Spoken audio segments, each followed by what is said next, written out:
بسم اللہ الرحمن الرحیم۔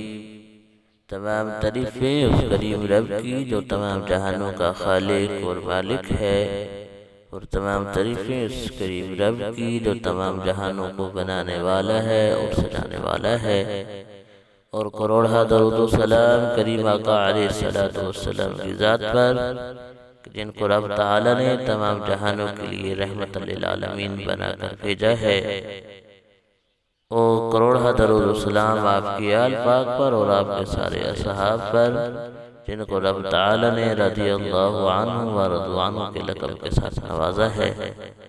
السلام علیکم ورحمۃ اللہ وبرکاتہ۔ دبیاف اسلام کے پیارے پیارے بھائیوں اور بہنوں، ہم امید کرتے ہیں اب آزاد خیریت کے ساتھ ہوں گے۔ اللہ پاک آپ کو خیر وفیت کے ساتھ رکھے، اللہ پاک آپ کو دونوں جہانی کی خوشیاں عطا فرمائے، اپنی ذات کے علاوہ کسی کا محتاج نہ فرمائے۔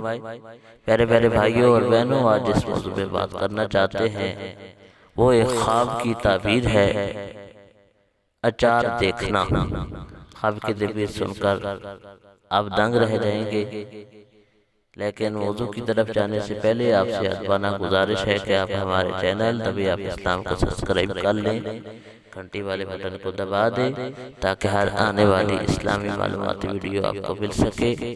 اپنے رائے کا اظہار کمنٹ سیکشن کے اندر ضرور کریں۔ جزاک اللہ۔ پیارے پیارے بھائیوں اور بہنوں، اچار کو دیکھنا، جو اچار ہم کھاتے ہیں اسے خواب کے اندر دیکھنا۔ خواب نامہ حضرت یوسف علیہ السلام کے مطابق اس کی تعبیر یہ ہے کہ جس بندے نے خواب کے اندر اچار کو دیکھا، اس کی تعبیر یہ ہے کہ وہ برے لوگوں کی عادات و اخلاق کو اپنائے گا، یا وہ فضول خرچی کرے گا، یا پھر وہ دین سے منکر ہوگا، یا پھر وہ وعدہ توڑنے والا ہوگا۔